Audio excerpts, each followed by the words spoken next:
we're 40 minutes into our 2-hour session, and we haven't gotten through the summaries here yet. That does not bode well. We were doing so good yesterday that I'm a little concerned right now. So what I'd like to do is kind of speed things along. If there's something critical, Brian, you want to say? I mean, I think we could probably, you know, this is an argument or a discussion, let's say, a passionate discussion that's been going on for at least a decade or two, actually longer. Just make a quick point that gravity tractors were promoted mostly for avoiding keyholes, which are for using very precise motion to guide yourself through a nest of keyholes, and not for general purpose deflection. Right, but again, with this enhanced mode, it may be possible to extend that applicability past keyholes.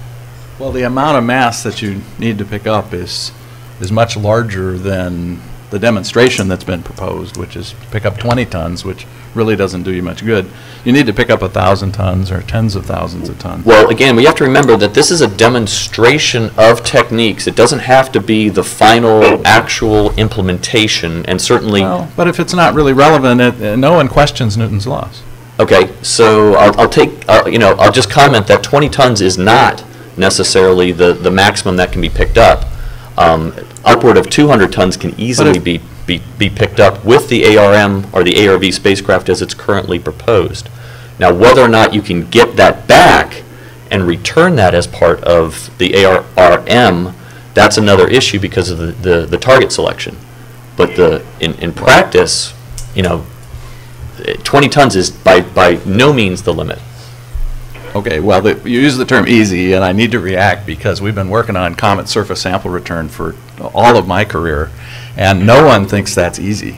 Even picking up a few grams is not easy. I don't know if I said easy. I believe you used the term easy. If I did, I didn't mean to imply that it's... We need to move on. Yeah, I didn't mean to imply that it's easy. There's obviously technological challenges and engineering challenges, but it is possible. So, yeah, let's go ahead and move on. Josh isn't here. I think we got this one, and I'm sorry, Jeff and folks online. This will be a lag in the Ustream. Okay, we were on this slide, I think.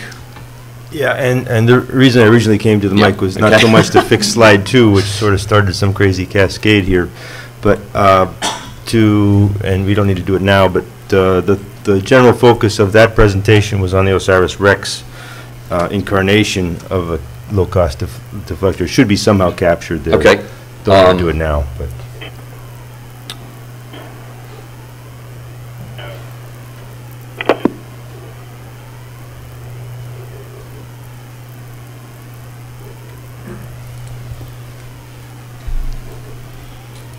How about this?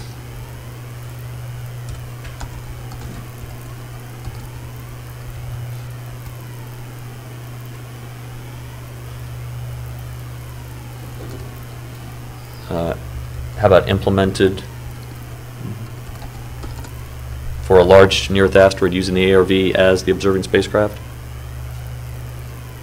And I could actually, let me. How about this? Because this was the bulk of the presentation. This mission concept. Is that better?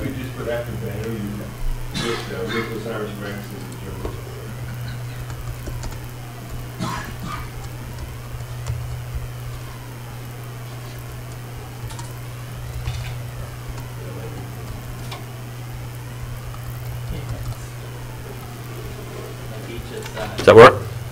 That would have been easy, Steve. No, good. I mean, all this is good discussion. Please don't get things wrong. Okay, so now actually, I think we're still okay. This is what Paul, Pat, and I pulled together from yesterday's discussion, and this is all open for editing and tweaking. And but what we try to, first of all, we want to capture the key topics discussed. We certainly can add a page here for what gets discussed this morning. If we haven't captured anything, and since I'm not keeping notes over here, I'm going to rely on Paul to make some note of something that we need to capture. I think there was a lot of discussion, but I'm not sure at this point. we need to rehash that. But basically, it was pointed out yesterday, I led off with this, that there's kind of three classes of demonstrations. Deflection demos with little or no additional costs. So basically the idea is the use of the ARRM assets. So we don't have at least minimally modification or changes that would affect that. There are deflection demos with additional costs.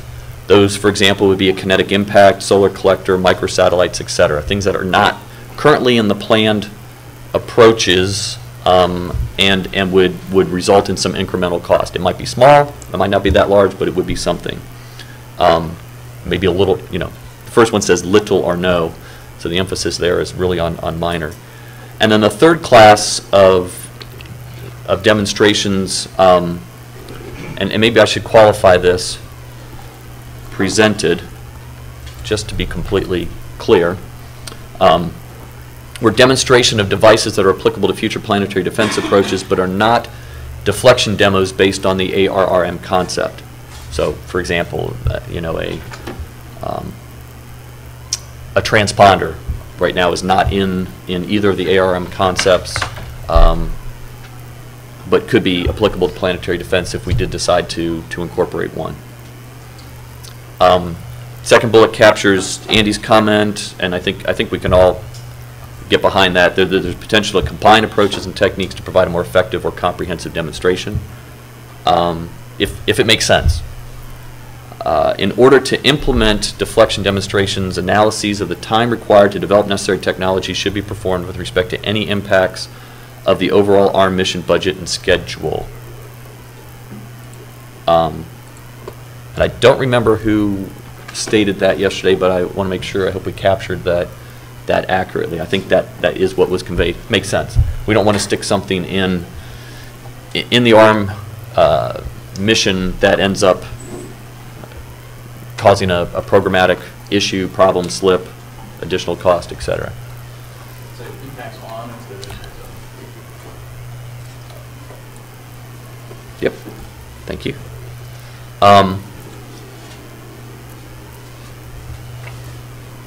Enhanced gravity tractor, ion beam deflection, and post-mission kinetic impactor using the ARV and return mass were all considered as deserving further study for the ARM mission. Need to add an L to the defection. Oh, defection. Thank you. Good eyes. It's funny how you can just see what you want to see. It's not and return mass, isn't it? It's like and or. Well, the post-mission kinetic impactor, yeah, it could be an or. Yep, you're absolutely right.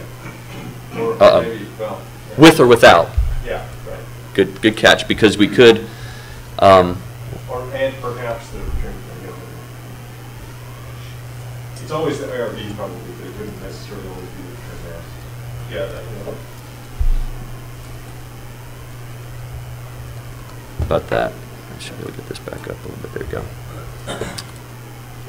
No, that's a good point. Again, just to make sure it's clear to everybody in the audience, there is a separation capability on between the capture mechanism or capture system and the set bus, so that whatever material is brought back can be jettisoned either for an emergency or, if it's desirable, to repurpose the SEP for something else at the end. And if we're low on propellant, which is likely, we probably wouldn't have enough propellant left in the tanks to push a large mass out of the lunar distant retrograde orbit or wherever we have it at the time.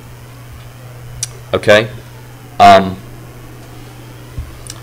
Capture the discussion about the incremental improvement that Bong Wee brought up with respect to kinetic impactor navigation, and that is incremental improvement in kinetic impactor navigation accuracy is needed to be effective against smaller near-Earth asteroids, but this can be mitigated by observer spacecraft at target. I don't have. Oh, B. Thank you. I said it, right? Yeah. I think there's a point relative to that needs to be made, which is that people have proposed, of course, taking large rocks and using them as kinetic impactors. But if you look at the delta V in the terminal phase of deep impact, they had 25 or more meters per second of delta V right at the end available. And I don't think anybody believes that we can do that with a 1,000-ton or, rock we pick up. So, so the proposals that call for using in situ rocks, in situ mass from asteroidal mass as kinetic impactors need to really think hard about that terminal guidance phase. How about particularly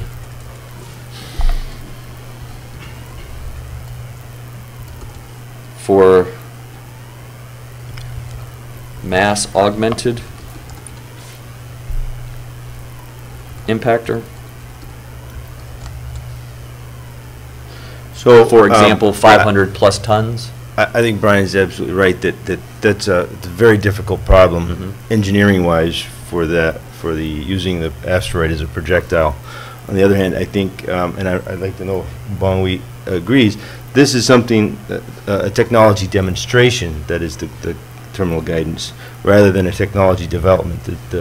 We know how to do the targeting, and there's not a technology development issue that should be raised by this. It's just a matter of demonstrating the capability.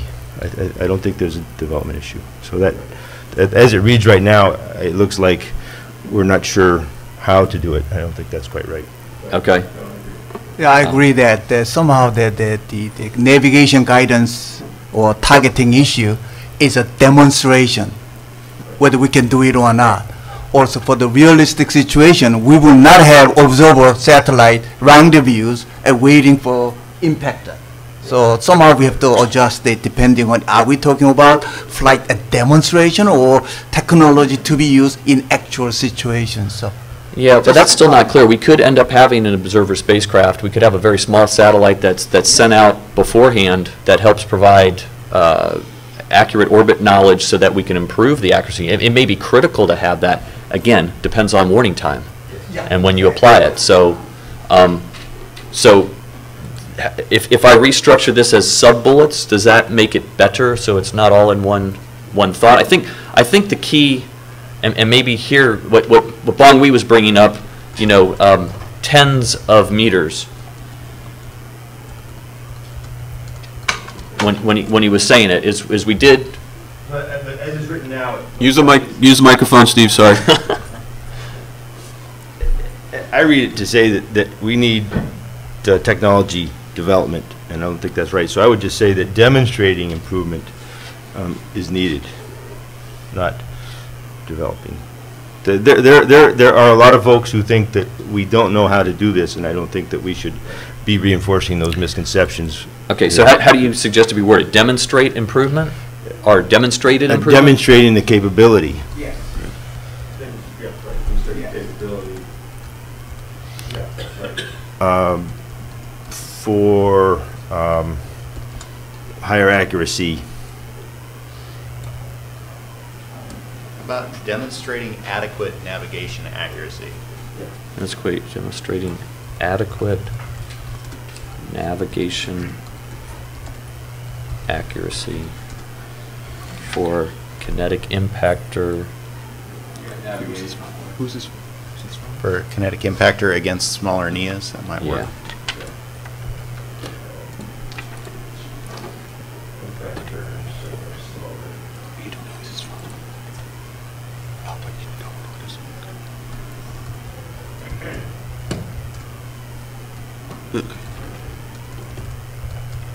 How about that?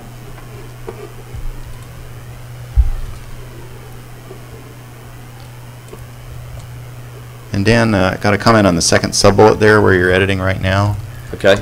The problem with a high mass impactor is not the accuracy, it's the impulse you have on board and the amount of the amount of propellant and the amount of thrust, because you may have to do big maneuvers late, and I don't think that belongs as a sub-bullet under accuracy. It's a completely different engineering concern. Yeah, no, it is, and it was not. You might solve that just by saying, terminal phase maneuvers for mass augmented impactor or something like that, because it's not an accuracy problem. It's a impulse problem. Okay, let me see if we can backtrack. No, I think it just belongs as a different bullet. I agree. Yeah, I was just thinking, I was just trying to see if it was somewhat, You know, say, so. terminal phase maneuvering for mass augmented impactor, and leave it at that. Terminal phase maneuvering for mass augmented kinetic impactor.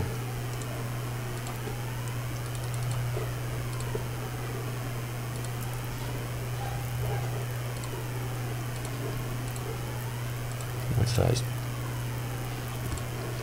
How do I get, does anyone remember how to get, oh, it's this thing, right? Yeah, there we go.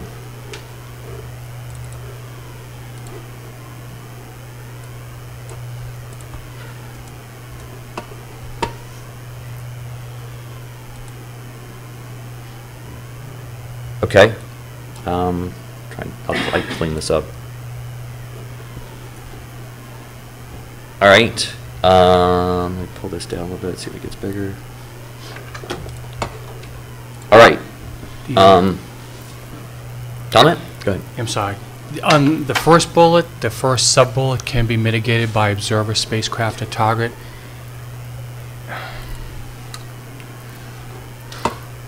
What would be an example of that? Maybe I'm just a little confused with that. I think you can drop that. Drop it, just leave it alone. If you know the shape, it helps, but it's really not that big. Okay. Okay. I thought it'd be more confusing if you kept it, but I agree with you. Yeah, so more accurate orbit determination of the target you're trying to hit is not that helpful for that terminal phase? Well, once it's in the camera. Okay. I mean, I think that with a 500-ton spacecraft, if you had somebody already there, then the terminal phase gets to be a lot easier. But I think this is fine. Okay. So we could turn it around and have it as part of that bullet, is what you're saying. Yeah, sure. Let me see, did I lose it? I keep hitting the function key on this keyboard.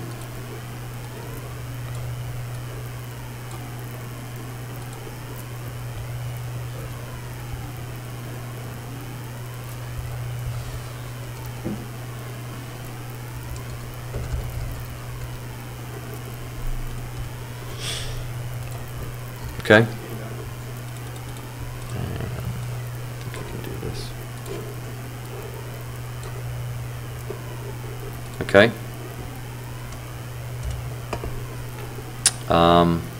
I'll clean up spacing and stuff, just make it a little bit more readable. The next one is deflection demos need to be binned into the ARM or the Grand Challenge to make sure that ideas are not discarded due to near-term budgetary constraints. Is there a typo? No? Okay. And I think that captures the discussion there and what Steve brought up. And you'll see we've got it binned into 2 in the findings part. Demos don't need a large deflection to prove their effectiveness. For example, a few tenths of a millimeter per second. I think Tim made that point, and others. 1/8, yeah. I mean, clearly you have to be observing that, or the number's much, much larger. But I don't know, I mean, if that's obvious enough, we don't need to say it, but.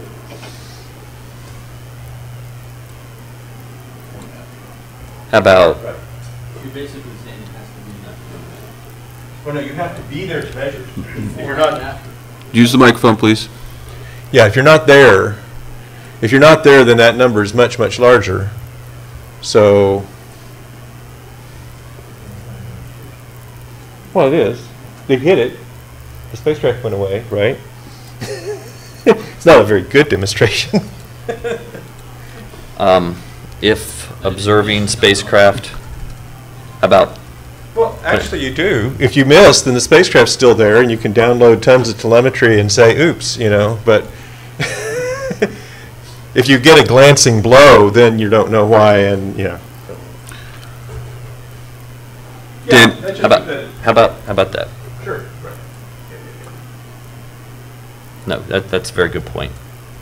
And Dan, we have a couple comments.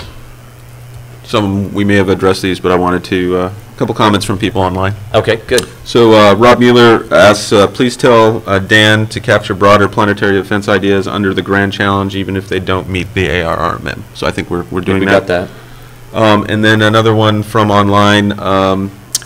My personal feeling is that direct push has been too neglected, gravity tractor too emphasized. So it's a comment. Right, and so that we had that discussion a few minutes ago. We'll see if we capture it in here. I think we actually may need to add that. So what I'm going to do real quick is copy this slide so we can add that one.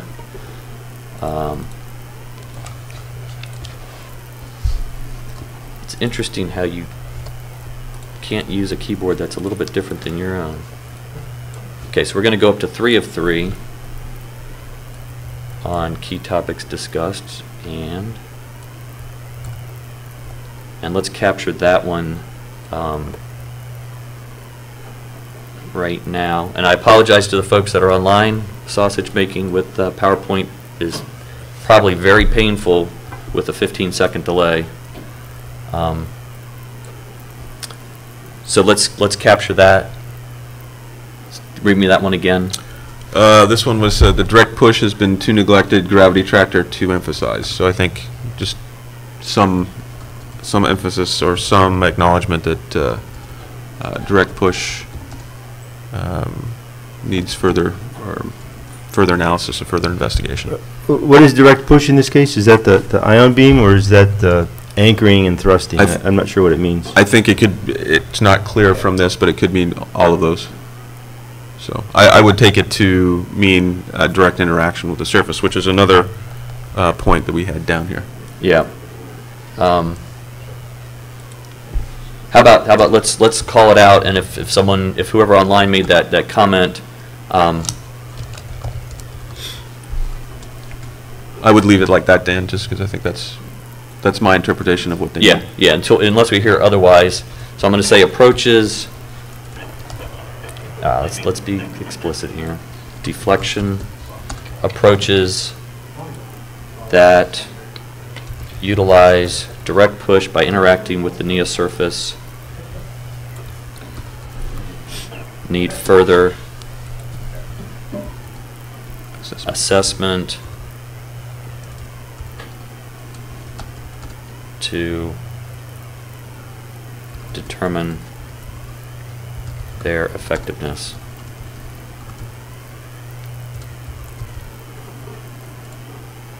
And Dan, just a time check, we are at 9:05. 9:05. Okay. So I think we've captured that. All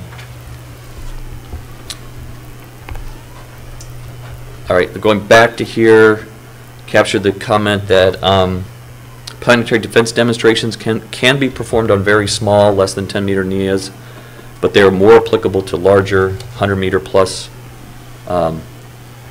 objects. More relevant?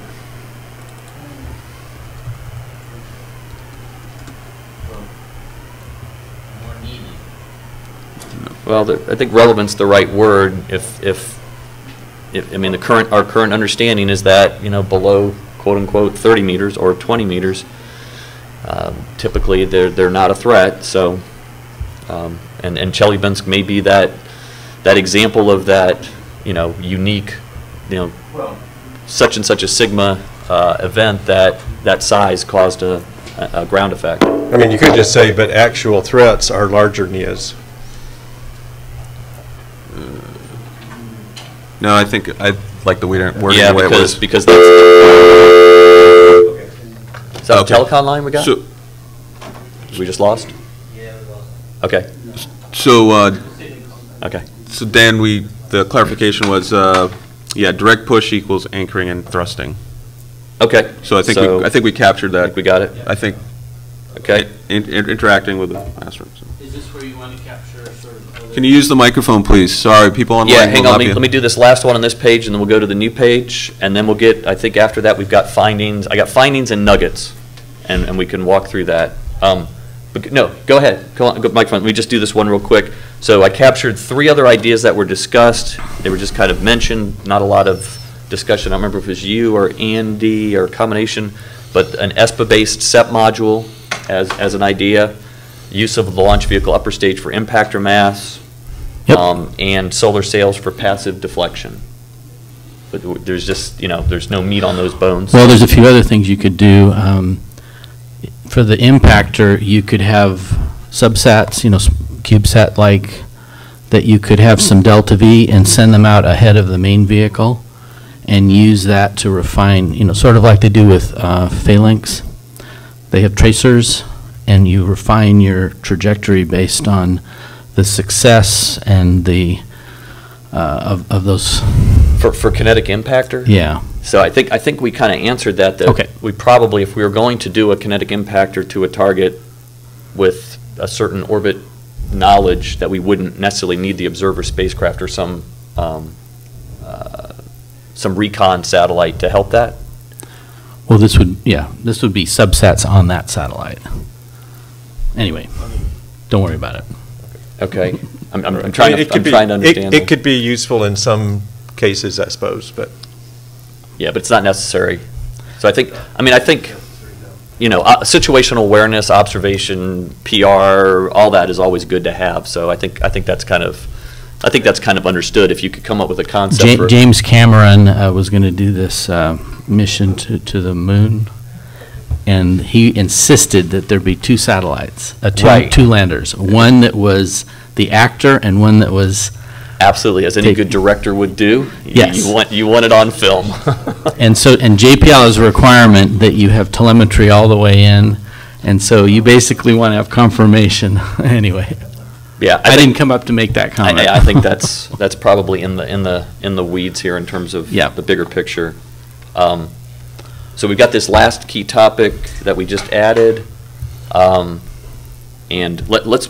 Tell you what, let's get through all these, and then if we want to come back and have some more discussion, because this is all good discussion. If we want to add something, we've got a page here to put it, and I can go back if something comes up and put it as a quick parking topic, or Paul can jot it down. So, and I don't know how we're going to get through this in 15 minutes. I'm probably going to jump directly to the findings for the plenary session. Let me just show you what I've got. We've got relevant findings. There's 2 pages relevant to the asteroid redirect mission. Don't try to read it yet. Findings relevant to the grand challenge.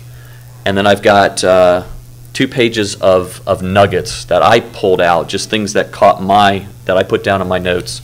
Then we can walk through those real quick. So that's where we're at. We got 50 minutes to do this, and add anything else. Can we just throw out a few other ideas? Sure, go ahead. I thought there was a consensus on containment of the asteroid as being critical, so you don't lose, don't leave a trail of material across the. I don't think that's a consensus. Okay. I think it could be desired, but we don't know enough about. Are you saying for the retrieve an entire one? Yeah. Okay, so yes, there is, but I don't think we need to capture that in this. I think that's been captured in the capture system. Other sessions. And then the other one was the fact that in-track gravity was tracking was the preferred approach, and that was said multiple times. Yeah, and so I don't think I agree with that. I wanted to come back to that statement. I think it's actually probably, if I had to guess, or if I had to give my opinion, I think it's the exact opposite, because the in-track, you have to cant the thrusters away, which gives you cosine losses in order to not plume for the gravity tractor. Going into this halo orbit, this spiral orbit. Did I miss the point of the discussion or the comment? This is the direction that you're trying to push the asteroid with respect to its orbit, and which approach you use. I mean, doing the orbit thing around it is fine. There's no issue with that. Oh, okay. This is just, the thing is that if you have a long time, you want to do a period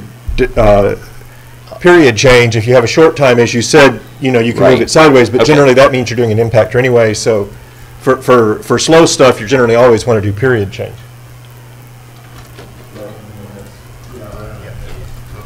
I don't think that needs to be. I mean, that's. I think that's pretty. I don't pretty think we need to put that down there. Sorry. Yeah. The notion that you want to push along or against the direction of travel of the asteroid to get the most deflection for, if you have months, more than months of warning time, that's 20 years old. Yeah, yeah. It's been known for a long time. There's Yeah. a paper by Clark Chapman and Tom Ahrens, I think. Yeah. on that. I think it's Excuse me, less. Go Alan ahead. Harris. So that goes back to like 1993 or something like that. I just want to correct a misconception, though. The Halo Orbit gravity tractor has the same cosine laws. The thrust vector, the thrust isn't canted off, but the spacecraft is pulling sideways, Sideways, in yes. addition to forward, and all the sideways is cancel out, and all you're left with is the same cosine theta. So I think it's the same ball of wax. Correct, thank you. Okay. Remember to use the microphone, please. Yeah, yes. Yeah. Please, remember, audience comments, please use the microphone. Yeah, Stan, no, that is a very good point. Unless, of course, the cant angle of the thruster is different than the angle that the orbit makes with respect to the asteroid. Yeah, So, it all but has- you're absolutely right. That's not the main It driver. all has to miss the asteroid, and it all depends on the divergence angle of that ion beam. I think it's going to end up being the same cosine theta. Yep, you probably are correct. Okay. Yep. Is there a comment, or can we? New topics, or yet? Not yet. Oh, for discussion? Yeah. Okay, yeah, let's do 5 more minutes of this, and then let's get through the slides. Go ahead. Okay, so I wanted to bring up something new that maybe we want to address, maybe not. People might not, Marshall Eubanks here, by the way. People may not be aware, they might not have caught, I posted this on Twitter yesterday. The U.S. DOE, which is our nuclear people, and the Russian Rosatom, which is their nuclear people, signed a memo of understanding back in September on, among other things, defense of asteroids. Now, if you know anything about these people, when they say defense against asteroids, they're talking about sending nukes against them. And I would dare say that probably no one in this room has had any contact with any of those people about any of this. I know I've asked around and most people don't even know about it. And to me, that's something that should have a flag raised. I mean, I would. Yeah, I hear you, and I read It's not connected I read the directly documents, but I'm to the not arms, sure it's certainly. relevant to this discussion right now. So let's, I think, I think NASA headquarters is aware of it. I'm sure Lindley Johnson, for example, is aware of it. But I don't think it's relevant for this. I think at some point scientists topic. and engineers here have got to say, hey, this could be cool, but you really need to coordinate with us. Contact, 'cause So- I think the expertise is here, not there. so I think what will happen is that I think Lindley is aware of the situation, and we'll make sure that that's taken up through headquarters and. Yeah, and so actions let's taken. hold that. There may be a little parenthetical we can add to one of the comments later on that may be applicable or apropos. I just wanted to bring it in front of people's attention, Sure. what you do with it. Yeah, no, and folks should be aware of that. You can't have a global discussion of grand challenge asteroid response without saying nuclear is an option, and then you just leave it. But I mean, I don't think you can just completely throw that off the table. I don't think some of the. Yeah, we weren't throwing it off the table. Yeah. Okay, so even though we didn't talk about it in this session, and I mean, some of the impactor stuff, as Bong was saying, are relevant to the nuclear side of things, and so they help. Yeah, no, I think that's right. It's just that I don't think we need to start talking about how we interact with other agencies and things like that. Yeah. Okay, so again, we got 45 minutes. Let's go through the relevant findings. And I know Chris Moore, and Chris is probably not in the room, but, oh yeah, you are. Chris is looking for recommendations. And so I think we're couching these as recommendations. I don't know if we have, didn't use the word necessarily recommend except in some sentences, but we can see if we need to word it more strongly. But basically, the enhanced gravity tractor, ion beam deflection, and post-mission kinetic impactor using the ARV return mass, for example, placed in lunar vicinity, were all considered as innovative concept with potential benefits. Likely to be the lowest cost demonstrations with relatively minimal additional technology development identified. Comparison of relative effectiveness, risks, and applicability to small NIAs and large NIAs needs to be assessed in a consistent manner. We've got different studies with different assumptions, but these were the three that I think that the group can, in consensus, can say are probably the lowest cost planetary defense techniques, because we have in essence, we have all the stuff. We don't have to do much. We may have some difference in computer algorithms. Obviously, if you do the post-mission kinetic impact, if you have a large mass, we may not have enough propellant to do that, so you may jettison the mass. Yeah, you got a defection on the top line there again. Another defection. Yeah, going over to the enemy. I will do a, could you put a little note to do a word search on defection versus deflection? You want to make the same comment about not necessarily with the return mass, using the ARV with or without return mass? Yep.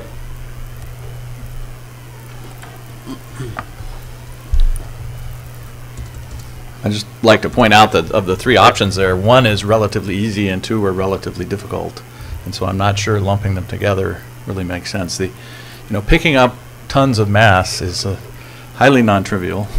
And maneuvering, late stage maneuvering, even if it's just the ARV, the ARV was not designed as a kinetic impactor and would be very difficult to provide that 25 meters per second of late terminal.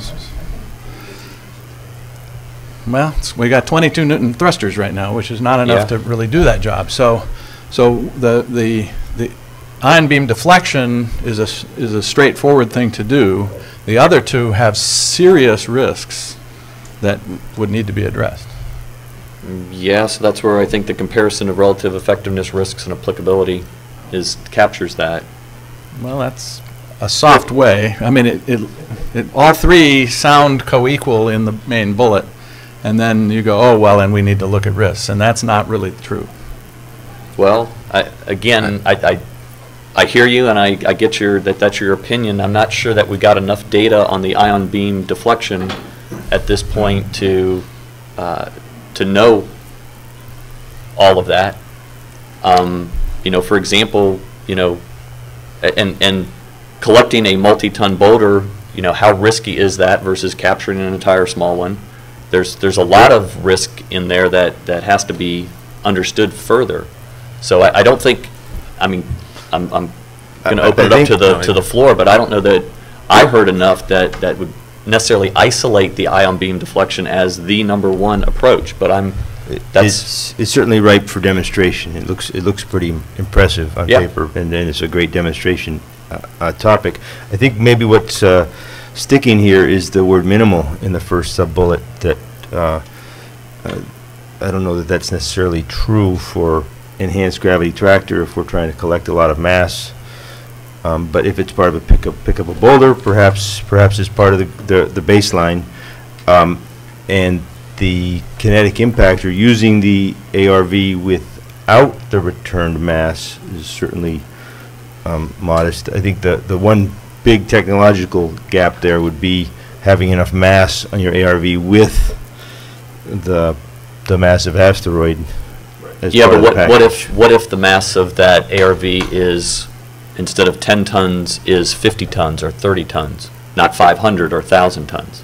So with the alternate approach of pick up a boulder, you're not talking about maneuvering a 500-ton net mass necessarily. You have your choice.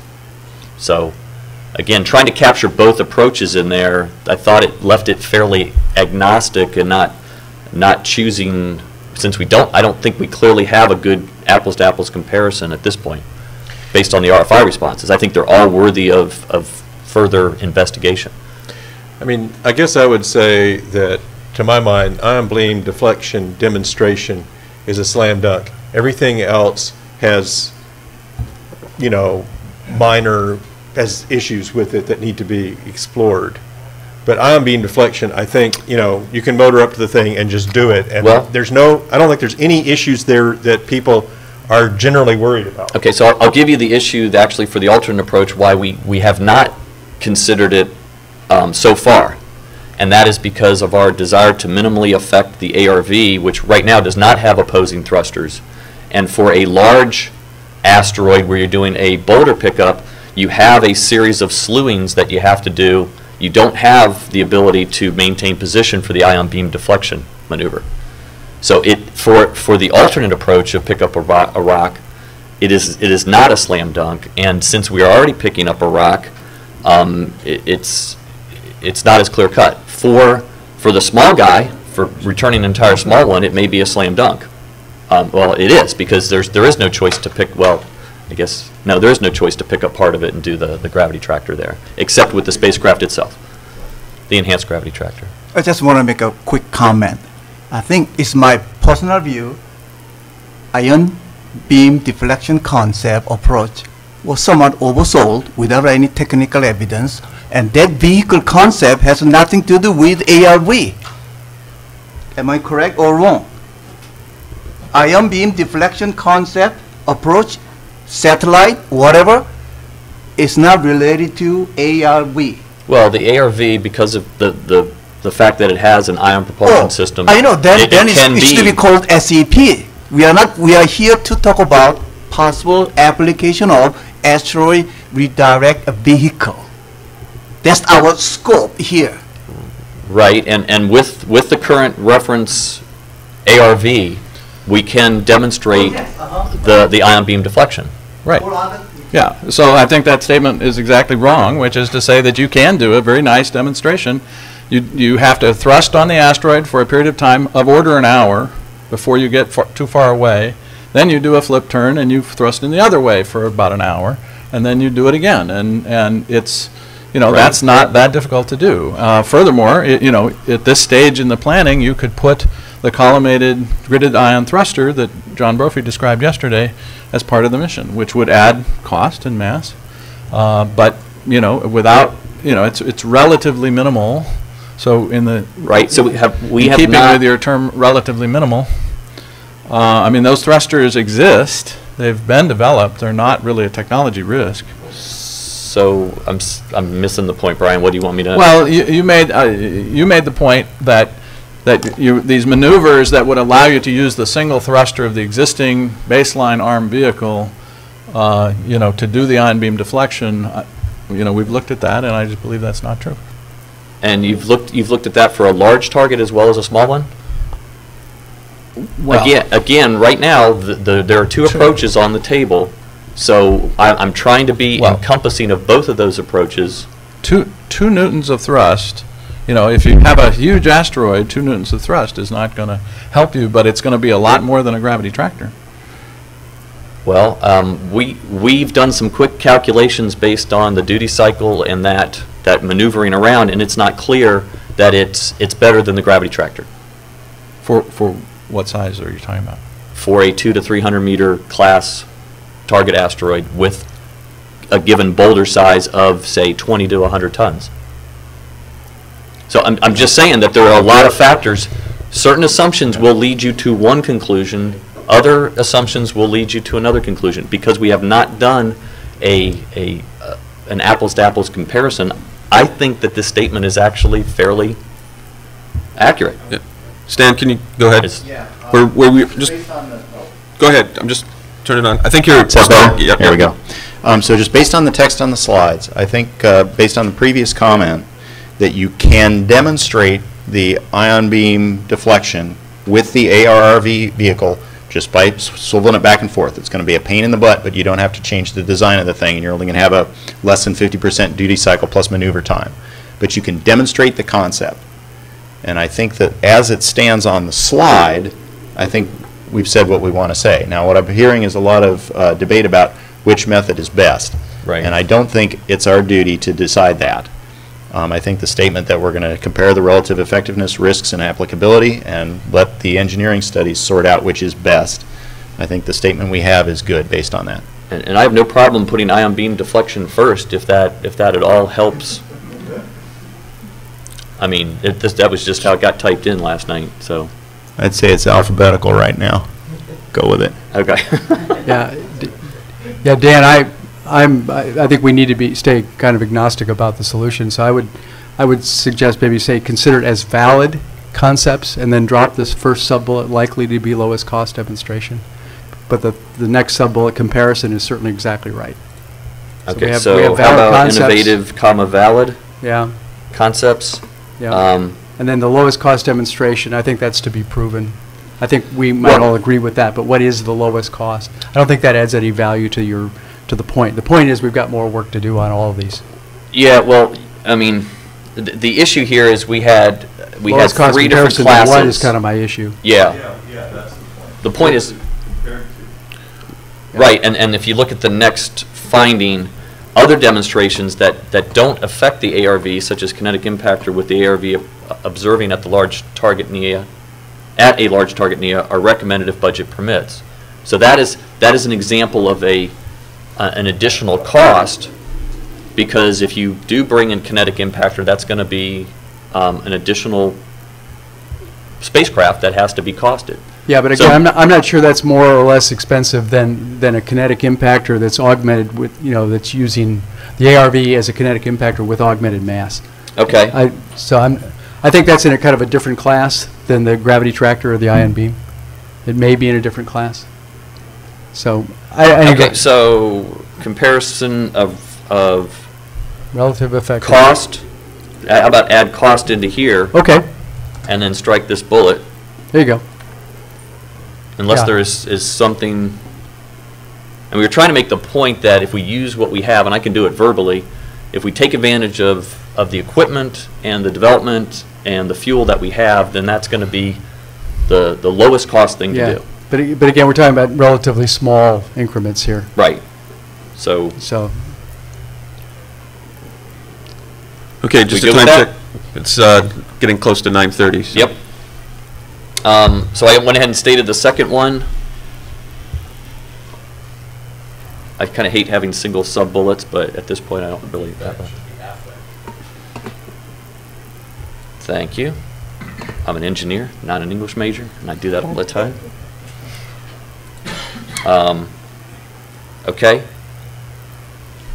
So here on this second one, I try to capture the discussion yesterday that, and Bon Wee and I had a little bit additional discussion, and I got a comment there that I can delete, that demonstration of a nuclear device is not compatible with the ARRM mission, both budget, schedule, etc., programmatics, all of the issues associated with having something nuclear in the program. I think we can all agree that that's probably not something that we want to do. However, some of the hardware and operations needed could be tested. For example, testing of a blended kinetic impact and subsurface nuclear explosion as proposed in the HAIV concept could be done. So the point is that we don't necessarily, if someone wants to have something that's tested as part of another approach that we can't actually do a demonstration mission on, that we could accommodate that. Whether we want to or not, that's another issue. So I'll throw that out for the floor for discussion. Well, the first sentence basically says we're not going to do a nuclear demonstration, and the last sentence implies that you might do a nuclear demonstration. So I would reword the last sentence to make it clear that you're not actually using a nuclear explosive in the test. But right, I mean, it basically says and, yeah, right. And however, I would recommend you just stay with the first bullet and drop everything else, because you really don't want to get into the business of even appearing to promote the idea of a nuclear test, because the issues of the Nuclear Non-Proliferation Treaty, China and Russia both want to violate the treaty to get testing time on their weapons, and we do not want them to get testing time on their weapons. So this is a huge foreign policy issue, and for a group like this to come out and even appear to be moving in the direction undermines the policy of the United States. Okay. I just want a very quick comment based on your suggestion. But yes, I agree with you, everyone feeling about the sensitivity issue. So that's, the phrase needs to be sort of modified.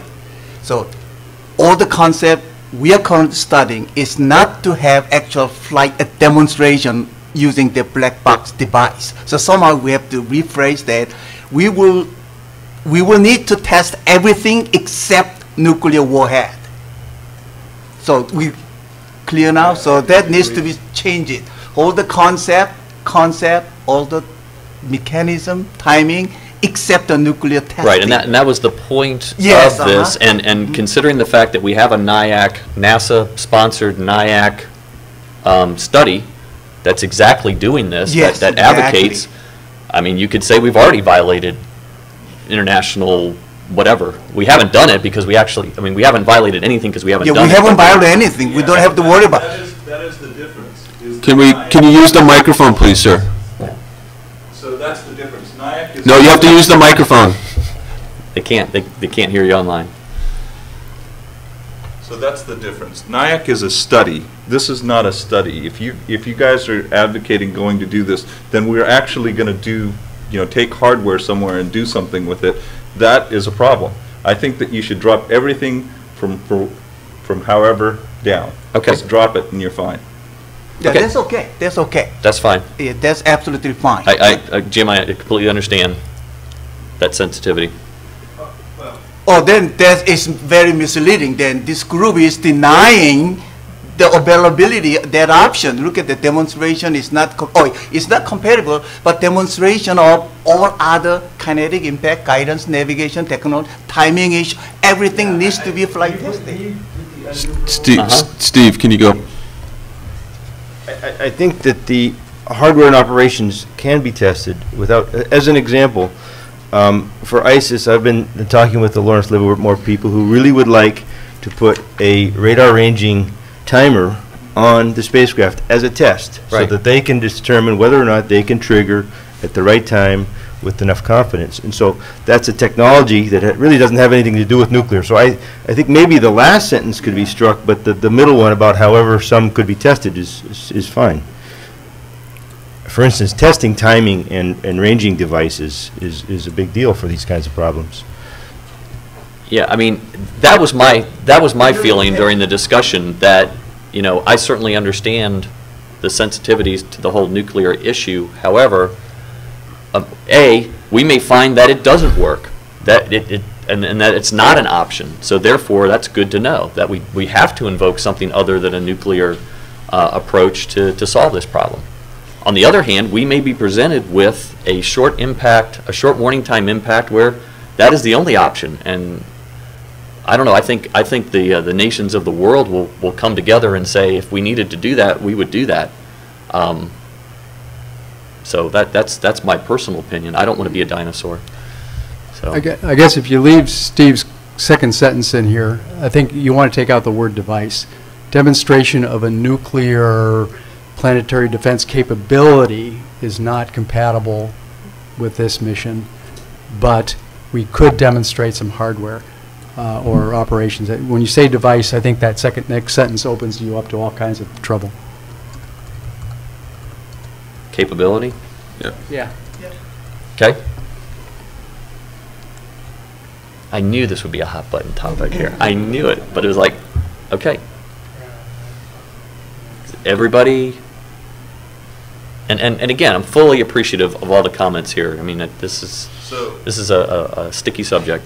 So Can you get closer, Jim?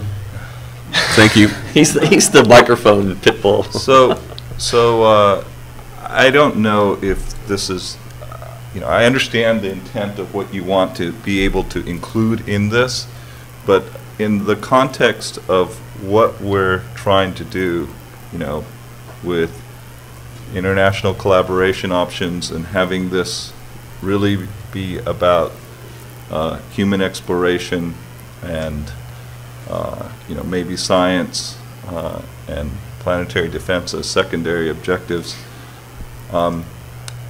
you're opening up a can of worms by even saying you're going to allow for testing of some hardware. There's a big difference, again, between studies like NIAC, where it's just a study, and saying that we're going to consider this. I actually think it's going to cause problems with support and continued efforts. How about this? How about studies to identify? No? I think it's fine. Fine, yeah. You're going to cause all kinds of problems. So, This is the planetary defense session, right? So, Yeah, my propose would be that we are offering this to the plenary session. Now and then let them make a decision at that point. And maybe I move this bullet like to the very end so we can get through everything. Could I just make a suggestion here that's of a different nature? How about however the results of some of these ARM tests might provide insight into those capabilities? Because that's really what we're talking about here. No, we're talking about specifically putting, you could, if you wanted to expend the budget, to put, like Steve said, some timers, understanding of that impact that would be above and beyond what we would normally do for an impact, because now we're just trying to hit it. Here we're trying to understand the physics of the surface collision, the penetration into the surface, the timing of all that, which is an important part of a subsurface kinetic impact or hybrid. Okay. Yes, so that, I think, would get you into problems pretty quickly. I mean, think of the ITAR on that, nothing else. I agree with Steve. This is a planetary defense, so let's take it to the planetary and let other people. Well, I would like to second what James said, that, you know, it's true that Livermore and Los Alamos would like to do this. There are people in the trenches there that would love to have, you know, be able to work on this, but, you know, the State Department is going to kill all this if we put this in. That's why we take it to the plenary and let the decision makers. Yeah, I mean, again, I think this was a request, an international request for ideas, and that's what we're supposed to put forward. And James, I think you're okay with sending this to the plenary and letting them. Yeah, you know, it represents what is being brought forth in the RFIs. You know, it does not necessarily represent what will go forward out of the plenary. Right. So it'll get killed, but that's okay. That's fine. Hey, Dan, I think we're making... 7 years ago, we did a study where I put 7 W-82 warheads on the Ares 5 and published it. There's a video out there, and the world didn't end. We're still here. And you know what? I didn't get a call from the State Department. I didn't get a call from DOE. I didn't get anything like that. We did a pretty good modeling program. We showed a lot of effectiveness there. Nuclear is an option. The Europeans are not going to be happy about talking about nuclear. They never have been. But in general, this is an option that has to be discussed. If we're talking planetary defense, we're not talking nuclear at some level, then we're taking out a large ability to defeat the threat. So, I mean, I really don't see the State Department throwing a fit. I don't see any of these other things happening. Okay. Stan, go ahead. Go ahead, Stan. Second to last. Okay. Yeah. Okay. So the State Department, if the State Department wants to shut it down, that's their job, and let them do it. But this is a technical solution that needs to be discussed for planetary defense. Okay. All right. So let's move on. Let's move on. Short in time. Okay. The next one I think will be okay, but there may be a little word change that we need to do. Robotic spacecraft mechanisms in support of planetary defense efforts. For example, surface sampler, pneumatic sampling and excavation, snare system, self-opposing multi-mode anchor could be used or evaluated. Maybe that should say or. During ARRM if additional cost can be shared or is acceptable or something like that. I put shared just because trying to minimize cost. Any problems with I don't know if it has to be, well, shared is, it can be 1%, 99%. Before self-opposing, shouldn't that be or instead of and? Sure.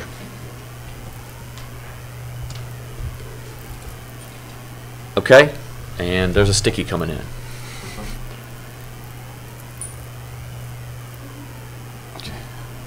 Okay, we have 2 comments from the Twitter universe and Ustream. Mike Helton, NASA needs to identify 2 families of asteroid deflection, one to avoid impact and one for capture and science investigation.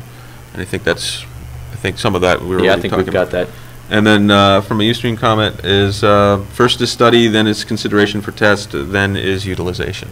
So just in terms of, so I think we can probably address both of those in what we have here. Yeah, I think those are good comments, but they're pretty germane to what needs to be done. Okay, so findings relevant to Grand Challenge.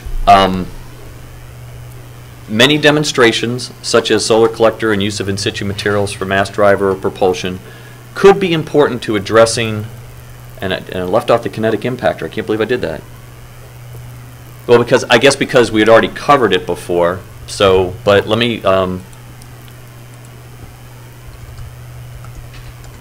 going to put it back up here because it is the number one according to the NRC report, and I'll put an or here. Could be important to addressing the grand challenge, but may impose additional constraints, for example, cost, schedule, etc., on the ARRM that are unacceptable. If the word unacceptable is unacceptable, but these constraints should be analyzed in more detail given the wide range of ideas and uncertainty in how or if they could be accommodated on the ARRM. And these ideas could be pursued if additional funding is available. So this is to capture, you know, everything that I mean, as much as I'd love to test out a 50-meter solar collector and zap an asteroid with it to see how effective it is, we've got to bear the cost, and unless there is some cost sharing. But then there's also an effect on the flight system that has to be looked at. Well, don't test a 50-meter, test a 5-meter. Yeah. So, I mean, a 5-meter solar collector would be so incredibly small here. It's hard for me to accept the unacceptable statement here because, I mean, you're talking probably something on the order of 300 kilograms. I mean, that would be a fraction of the ARRM, and there would be a lot of advantages to having, you know, that as part of the test program. I mean, with the capabilities that the solar collector brings to the table, I just think, you know, it's a good demonstrator. Okay. So is it acceptable to remove the unacceptable? Does that read all right to you? That just they impose additional constraint? And just drop the R and make that a may as well. May prove unacceptable, you know. And put back what you had there. That may prove unacceptable, you know, just as opposed to the R. Well, but I understand that, but you know. My objection is to have the solar collector in this bullet because, I mean, of course that's what I'm going to say, but I just don't see that as being a hard thing to do. I mean, good grief, I could go take NanoCell and redesign it and meet the time and cost constraints and have this be a, you know, a small demonstrator mission where we see if we can nudge this asteroid around. Yeah, but right now in the ARRM, there is not a solar collector, there is not a kinetic impactor, and we actually, for the alternate approach, we were asked by headquarters to defer the impactor for right now because of cost reasons. Anything that's additional to the program, I got a double may here now, may impose that may be unacceptable. So if it's not already on the ARRM, then it adds cost and schedule to the ARRM. But the ARRM is kind of an arbitrary baseline in the first place. Absolutely, and that's the whole point of this RFI, is to see if there are ideas. Except I thought that the point of this slide with the title is to take the ARRM out of the equation.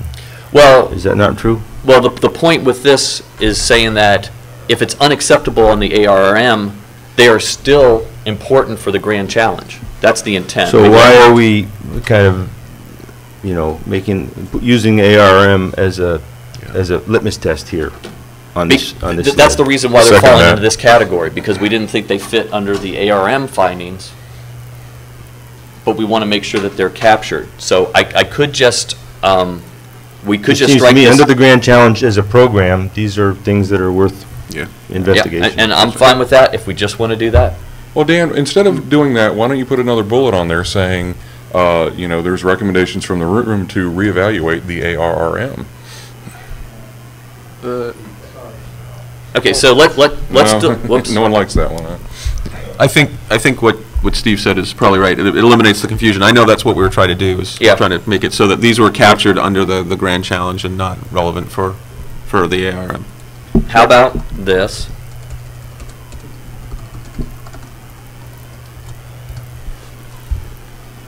I think we've captured it there.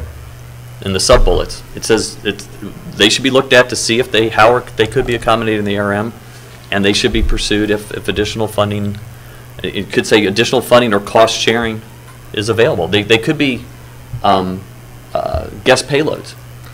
That's fair. I'm a little confused why the ARM is, like gentleman here said, the litmus test. It's a study that was done in a couple months, and it seems like there's, why is this the gold standard? Well, so rather than focusing on the specific design of the current ARRM baseline, think about it at a little bit higher level. The purpose of the mission is to demonstrate, whether we agree with the purpose or not, the purpose of the ARM mission is to demonstrate that somebody can collect a large quantity of asteroid material and bring it back to the vicinity of the Earth in a controlled way. So some kinds of asteroid defense demonstrations are compatible with that, and others, like a kinetic impactor or I think the solar collector, are potentially viable asteroid defense method, or but they're less compatible. Are potentially useful asteroid deflection mechanisms, but they're not things that would work as means of bringing back an asteroid in a controlled way to the Earth. I totally disagree with that. Maybe I can nip this in the bud, because right now, planetary defense is not a primary objective of the asteroid redirect robotic mission. Right. Okay, so therefore, this was included as, again, a request for ideas to see how maybe that objective could change. There's a lot of discussion right now as whether it should be a primary objective or it should remain a secondary objective. That decision has not been made. So at this point, again, the call in the RFI was particular for the ARV, so the ARRM mission. It was not specifically to the grand challenges. All right. Well, like I spoke yesterday, the solar collector, a 50 meter, is more than capable of pushing a 6-meter asteroid through a delta V of a kilometer a second. So absolutely, pushing a small asteroid into high Earth orbit is totally within the solar collector's capability. So I think it could be a retrieval mission, whether it's an add-on to the existing one or if it's one by itself, is another question. Yeah. So I hear you absolutely. Right. If this was formulated differently, and if we were in the capture system or the redirect system, which actually happened on September 30th before we had the break. If someone was proposing using a solar ablation technique for redirecting, that could be a viable approach. There's issues with that.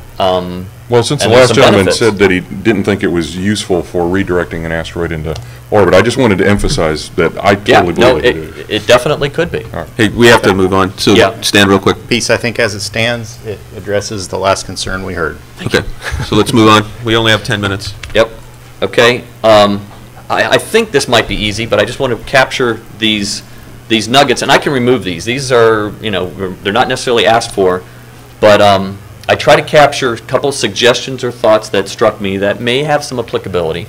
Howard suggested suggestion to off-point solar arrays to provide high bandwidth communications using the astro array concept.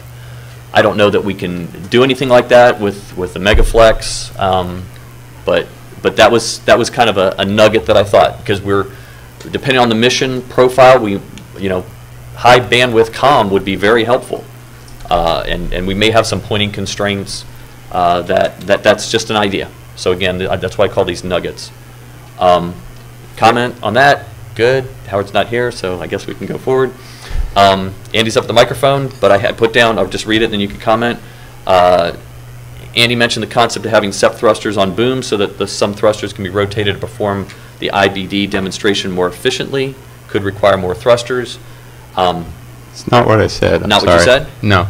No, what I referred to, I'm just going to say what I was saying, and then we'll have to rephrase it. Okay. It's up there. What I was saying is that the way we build our spacecraft today, which have electric propulsion, we have thrusters on two sides of the spacecraft. They're actually mounted on arms, not booms. Okay. But anyway, so that arm is short. Okay, boom is long. Okay, they're on arms. No, there is a big difference. There's no deployment of the arms. Sure, sure. So they can, the two thrusters can be directed in the same direction, what we call aft on our spacecraft. Right. Okay. Then we can rotate them 90 degrees so that one can point, in the way we fly them, actually one points north and one points south, because we're doing north-south station keeping in geosynchronous orbit. So we can, the way our spacecraft are built today, we can push in both opposing directions. Right. So one of our spacecraft, the way it's built today, could be used to, it has the right geometry for the ion propulsion to be used for the ion beaming. So the way we should rephrase that is that you can, like you said, you got arms. So if you're requiring more thrusters, that if you're going to include that phrase there, I'm not sure that's the case, because you will probably have multiple electric thrusters anyway, right, for your ARV. Okay. Yeah, that would be fine. Okay, no What problem. I had envisioned is the way we fly our spacecraft today is we have 2 thrusters, and you probably would have 2 or some higher number anyway. Yeah. Okay. Yeah, we're running on 3 with one spare, so that doesn't. That doesn't hurt. That doesn't hurt. Okay. Okay. So let me look at it one last time, because I think you almost got it.